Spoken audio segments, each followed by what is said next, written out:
Bismillahirrahmanirrahim. Alhamdulillahi rabbil alamin.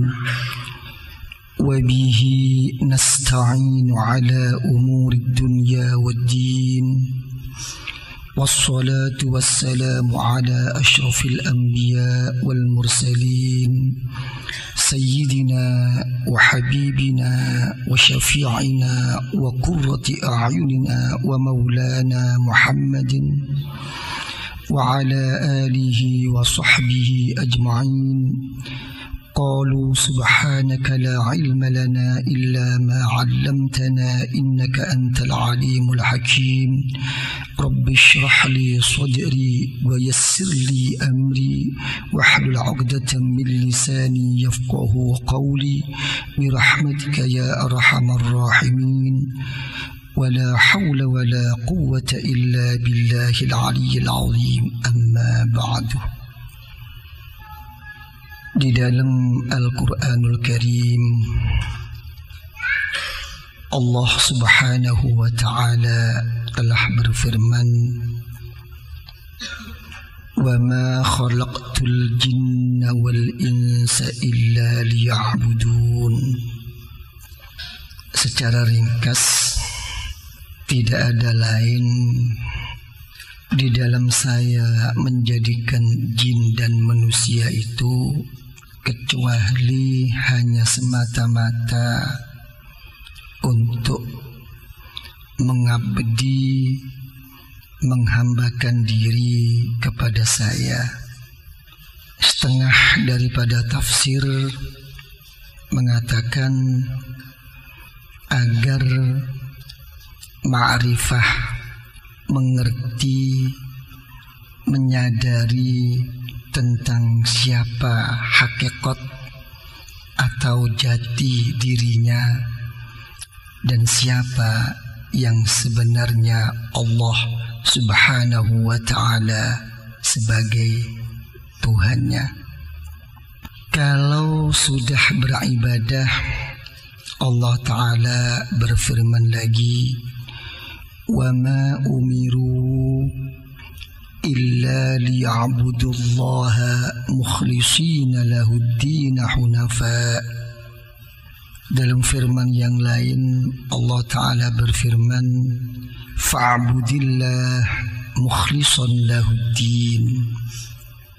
Di dalam kita beribadah, mengabdi kepada Allah Subhanahu wa Ta'ala agar dengan ikhlas. Coba saya mau tanya, waktu sembahyang itu seneng gak? Hah? Macem-macem. Kayak nasi campur aja loh nih. Apa macem-macem itu?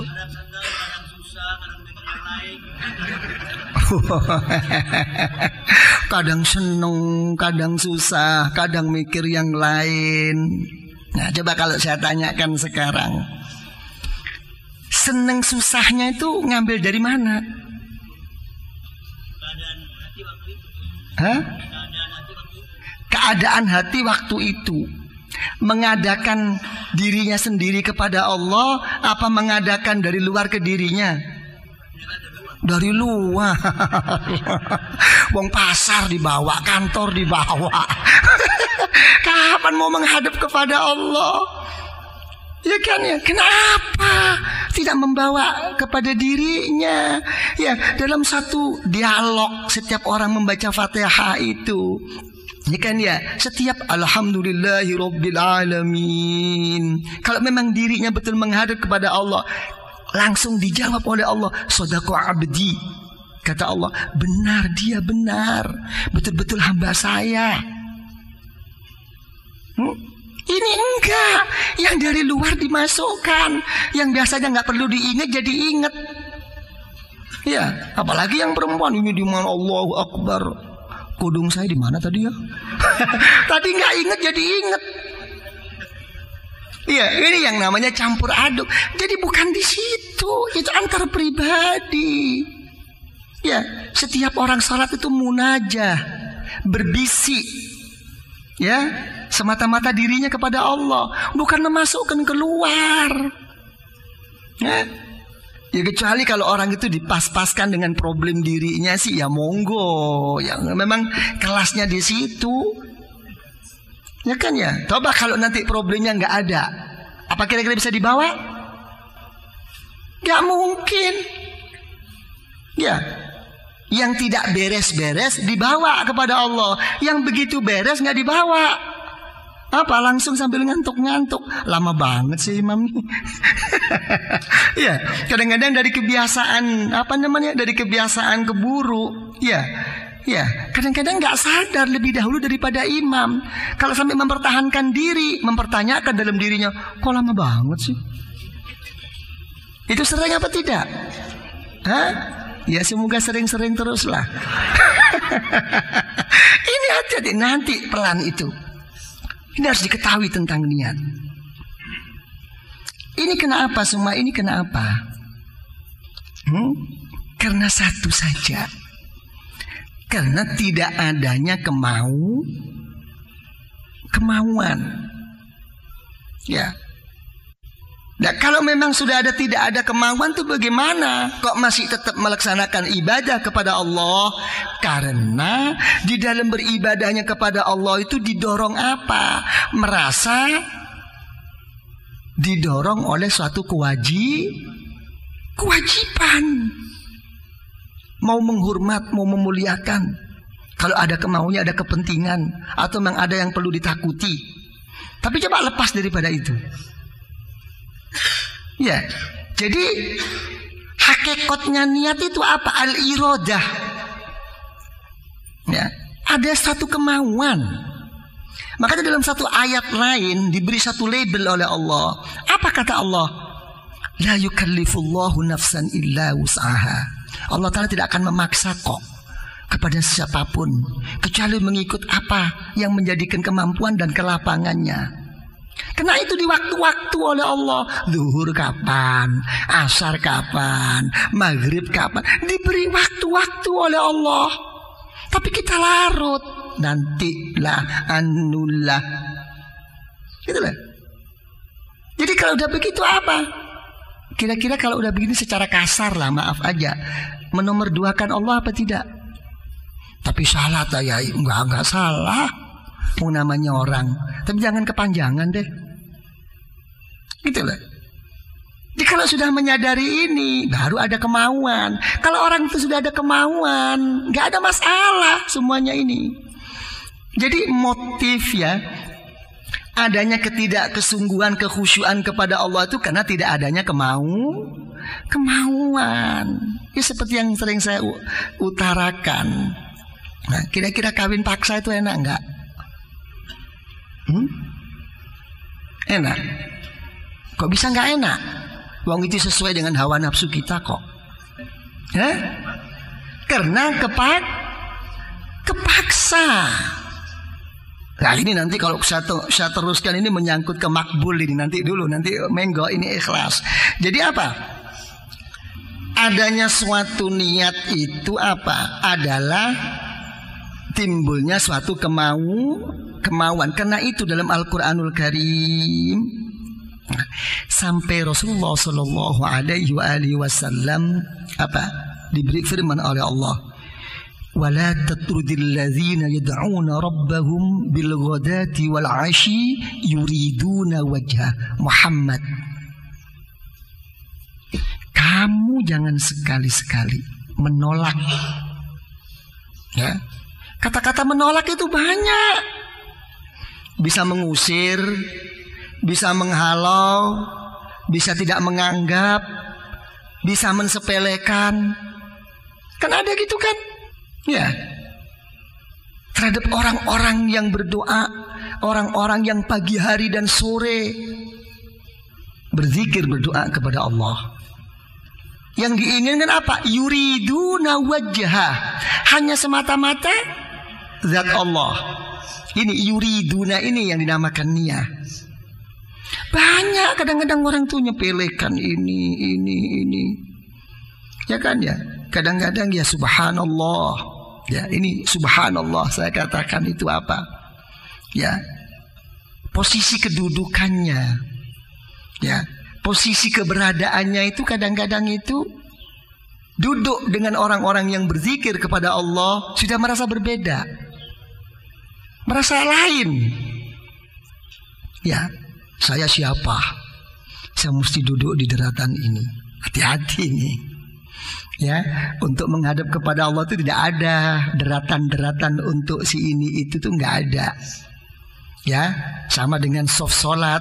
Siapa yang datang dulu ya dulu. Silakan, ini tempatnya Bapak Presiden, Bapak Menteri, anak aja loh.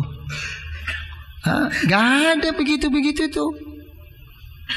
Ya, ini karena ini orang mencari fadilah.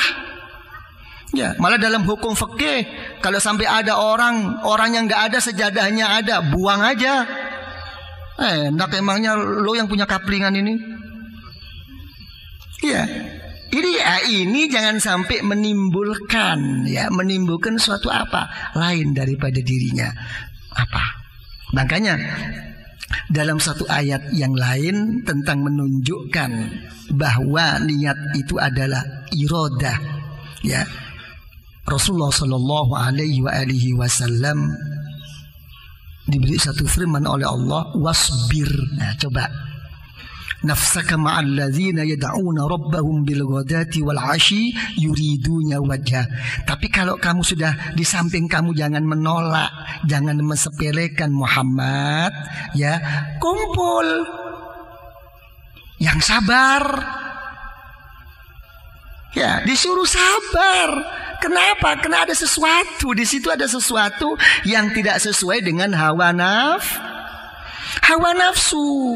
Yang sabar Muhammad dengan orang-orang yang berdoa berzikir kepada Allah pagi hari hanya semata-mata karena Allah. Ada apa sih orang berdoa berzikir kok saya suruh sabar? Apa memangnya ada sesuatu yang nggak enak?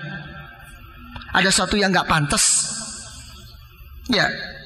Cari Rasulullah, fakharaja yaltamisuhum, mencari orang diajak kumpul-kumpul berzikir, berdoa kepada Allah yang tanpa tendensi apapun, hanya semata-mata kepada Allah. Jangan tunggu diundang.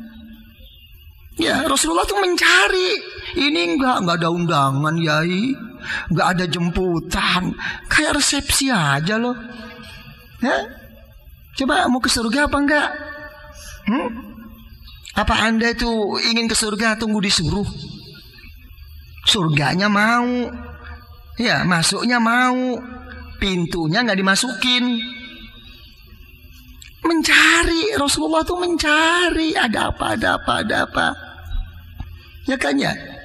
Begitu mendapatkan ikut duduk Rasulullah. Begitu ikut duduk, ya, melihat Rasulullah. Wa minhum sasirur ra's. Salah satu sahabat itu rambutnya apa? Kusut. Ya, jangan lagi beli minyak parfum, ya, toning, ya, beli sisir aja nggak mampu dan nggak sempat. Ya, wa minhum jaful jilid, dilihat lagi oleh Rasulullah, tangannya kasar. Ya, orang-orang susah. Ya. Ekonominya begitu sedihnya. Wa minhum dzaubil wahid, hanya punya baju satu-satunya. Dilihat oleh Rasulullah, coba bajunya tuh kemarin ini, kok sekarang ini. Ya, saya juga begitu kok, yai. Apa? Kalau ibadah ke Allah bajunya ya ini. Tapi kalau ke plaza saya ganti terus. Lain. Ya, kita belum yang punya. Nggak pernah diniatin kayak gitu. Sekarang mau ke Tanah Abang, mau ke ini, besok hari Jumat, besok mau bulan puasa, karena memuliakan bulan puasa saya beli mau kena baru, saya beli. Nggak pernah. Coba kalau arisan dibaruin. Nah, ini harus kita sadari. Mau pergi mana, Bu? Pak, nanti mau resepsi. Kira-kira resepsi itu biasanya habis maghrib atau pagi hari? Maghrib. Kira-kira kalau pakai baju baru mau pergi resepsi, bajunya itu dipakai sesudah sembahyang maghrib apa sudah sebelumnya?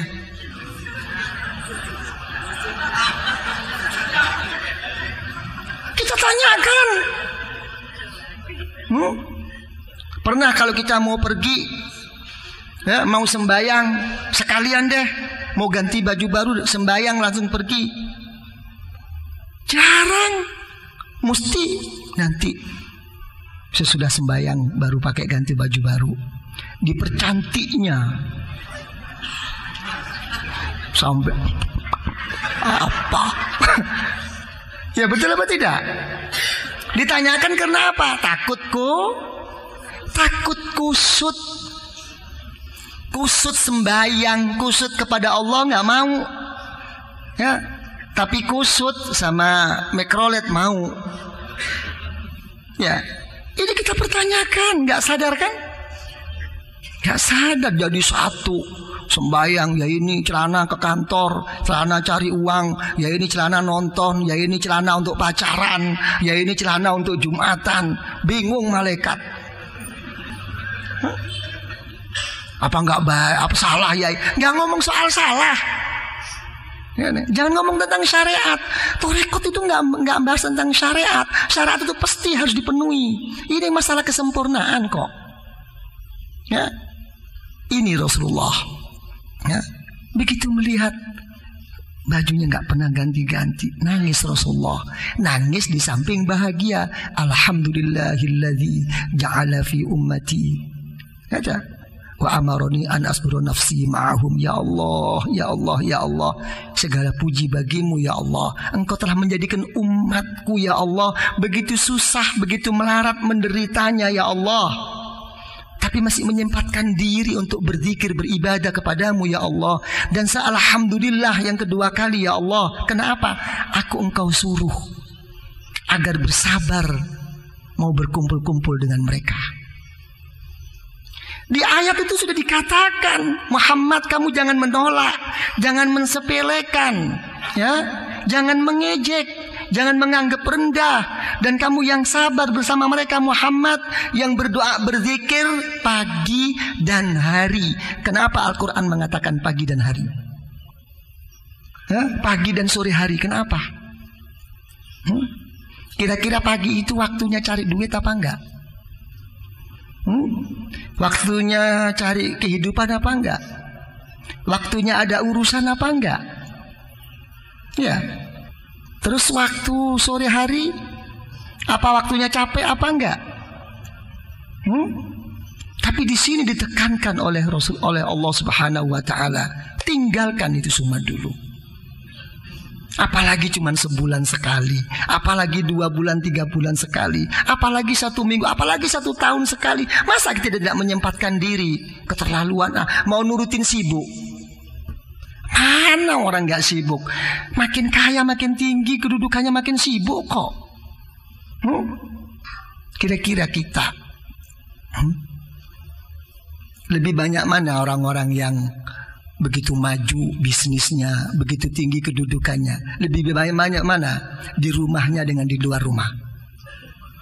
Nah, iya ya. Yang di rumah itu cuma dapat capeknya aja kok, tidur ngorok, kesenggol sedikit marah. Ya, semuanya serba siap. Ya, kayak bayi yang kumisan. Ya, ini bayi pelawak namanya itu. Ya, hal-hal begini ini kadang-kadang ini begitu disiapkan pagi hari begini-begini, ya nggak disempat-sempatkan. Nanti dulu kata Al-Imam Sahal At-Tastari radhiyallahu an, siru ila Allah urjan wa makasira wa la tantadhiru sihah fa inna intidhar sihah bitala. Kalau berangkat kepada Allah jangan nunggu selesai dan beres, ya. Pincang-pincang, kurang-kurang, pecah-pecah, berangkat. Ya, jangan nunggu beres. Orang nunggu beres nggak mungkin. Malah dijamin oleh hadis Al-Qudsi. Apa kata Allah? Ana indal munkasirati qulubuhum li ajli. Saya selalu berdampingan dengan orang-orang yang hatinya pecah, yang hatinya sedih, yang hatinya kepepet-mepet hanya semata-mata karena saya. Itu justru satu kesempatan. Jadi coba kalau kita bayangin, gak disempatkan. Ya, jangan ditolak deh, jangan dipelekan. Itu kadang-kadang ini ada orang zikir apa ini. Oh, makanya yang kebanyakan itu apa? Mengikut dengan kebuktian seperti ini apa? Justru orang yang orang yang kurang mampu atau rezekinya secukupnya itu lebih mudah untuk diajak berzikir kepada Allah. Malah kadang-kadang orang-orang itu mempunyai pemikiran, mereka kan nggak punya kerjaan, mereka kan sebetulnya kan lagi nggak punya kesibukan. Kalau aku ini kan sibuk. Kesibukan apapun, kerja apapun, kebutuhannya cuma satu kok, untuk memenuhi kehidupan di dalam hidupnya. Justru orang yang nggak punya itu justru lebih susah, lebih sibuk sepatutnya itu. Ya, jadi jangan menyalahkan orang-orang yang di atas angin ini. Ya kan? Nah, kok bisa begini Yai? Ya dikembalikan ke satu. Apa kembalinya itu? Kenyataannya makin mereka itu makin tinggi dan makin sibuk, ya kan ya, makin menurun keyakinannya kepada Allah sebetulnya itu. Ya, makin rendah. Akhirnya sombongnya, Masya Allah, sama saja saya begini-begini ini kan juga karena Allah. Sudah cukuplah, saya nggak perlu ikut zikir, nggak perlu memeriahkan ini membaca sholawat, kumpul-kumpul, tidaklah. Yang penting, perlu apa kamu? Akan saya beri deh biayanya. Butuh berapa uang? Lain. Itu mendapatkan pahala tentang berzikir dan kumpul berzikir itu lebih daripada pahala untuk mendapatkan rahasia dan terangnya hati dari Allah. Dari Allah itu lain dong. Ya kan ya? Atau mau ngumpul dengan kasih bantu. Ini kira-kira banyak nggak orang yang kaya-kaya begitu? Dikira sudah cukup. Minta infak apa? Minta bantuan apa? Minta kekayaan apa? Lain. Ya, hati-hati. Jadi apa? Jadi ini semua ini menunjukkan betapa pentingnya dan betapa besarnya, agungnya suatu niat. Ya. Jadi mari, ya, gimana cara mempertemukan niat dengan ikhlas? Ya. Apakah ini dipisah? Apakah jadi satu? Ya. Di dalam Al-Quranul Karim, ya, perintah-perintah Allah terhadap hambanya untuk ibadah, berbakti, mengabdi kepada Allah dengan ikhlas, itu menunjukkan apa? Bahwa semuanya itu mengarah kepada wajibnya niat di dalam ibadah. Karena keberadaan ikhlas itu sendiri la yatahaqqaq bidunin niyah, tidak akan tepat sasarannya apa? Tanpa adanya niat. Gitu. Nah, dalam hal ini ya, mazhab Ahlus Sunnah wal Jamaah ya, memberi suatu arahan. Diarahkan kemana? Diarahkan adanya suatu kewajiban di dalam melaksanakan ibadah itu. Sebetulnya itu apa? Bukan hanya untuk dirinya itu mendapatkan pahala dan dirinya itu terselamatkan dari api neraka, itu tidak. Ajanya diwajibkan itu hanya satu aja, semata-mata untuk melaksanakan hak-hak Allah yang telah menghidupkan dan memberi kehidupan kepada kita, ya. Melaksanakannya itu berbentuk apa? Berbentuk pengabdian kepada Allah. Ya, itu aja sebetulnya itu. Saya telah dihidupkan oleh Allah. Telah diberi kehidupan oleh Allah. Telah begini-binikan oleh Allah. Ya, agar saya ini bisa mensyukuri semua ini, maka terbentuklah suatu tuntunan-tuntunan, tata cara di dalam kita beribadah mengabdi kepada Allah. Ini li'adai haqqir rububiyah wal qiyam bimaqamil ubudiyah. Ini saja sebetulnya. Ya. Nah, kalau Anda itu tidak seperti ini, ya, hanya cuman menunjukkan suatu acara ritual aja.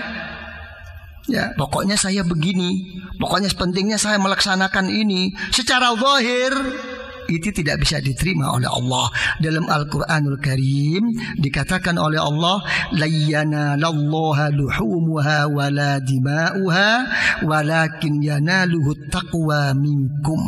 Pengorbananmu, darah dan daging kurbanmu yang telah engkau kurbankan tidak akan sampai, tidak akan dapat engkau peroleh dari Allah tanpa melalui takwa Allah. Takwa Allah itu apa? Al-Imam Ibnu Abbas radhiyallahu anhuma, artinya itu apa? Niat. Coba dikembangkan. Apa ya? Ayo dikembangkan. Gak bisa dipisahkan. Ya, salah contoh daripada tidak bisa dipisahkan, ya, dalam satu hadis Rasulullah Shallallahu Alaihi Wasallam bersabda, Inna Allah la yanzuru ila suwarikum, walakin yanzuru ila qulubikum wa a'malikum. Wa fi riwayatin, walakin yanzuru ila niyatikum. Allah Ta'ala tidak akan melihat, tidak akan memperhatikan, tidak akan menganggap apa-apa yang bentuk lahiriah. Tidak. Tapi yang dilihat oleh Allah itu apa? Walakin yanzuru ila qulubikum. Hatimu bagaimana? Kalau sudah hatimu benar, yang nomor dua apa yang dilihat oleh Allah? Wa a'malikum. Bagaimana amal-amalmu? Sesuai enggak dengan konsep syariat? Sesuai enggak dengan konsep sunnatul Rasul Sallallahu Alaihi Wasallam? Itu yang ditanyakan. Gitu. Makanya ini di dalam thariqah itu ada salah satu pedoman, ya. Salah satu orang itu paling tidak, ya, menjadi hamba Allah yang soleh. Orang itu adalah az-zikr, berzikir. Ya, insyaallah lah, semoga apa yang saya sampaikan juga bermanfaat fi dini wad dunya wal akhirah, bisa membuka hati kita, mendapatkan taufik hidayah oleh Allah. Di dalam meninggal kita akan diberi husnul khatimah, membawa iman kepada Allah. Di dalam alam kubur semoga kita dijemput oleh para guru-guru, oleh para bini sepuh daripada wali-wali Allah dan hamba-hamba Allah yang soleh. Dan semoga kita lantas diajaknya untuk bertemu dengan Rasulullah Sallallahu Alaihi Wasallam, dan Rasulullah mau menerima kita, mau menjemput kita dengan syafaahnya. Itu Rasulullah Sallallahu Alaihi Wasallam mengajak kita ke dalam surga Allah, dan di dalam surga Allah semoga kita bisa dipertemukan oleh Allah, dan Allah Ta'ala akan memperlihatkan zatnya yang maha mulia, yang maha sempurna dan maha agung fid dini wad dunya wal akhirah. Rabbana zalamna anfusana wa illam taghfir lana wa tarhamna lanakun khasirin. Rabbana hab lana min azwajina wa dhurriyyatina qurrata a'yun waj'alna lil muttaqina imama.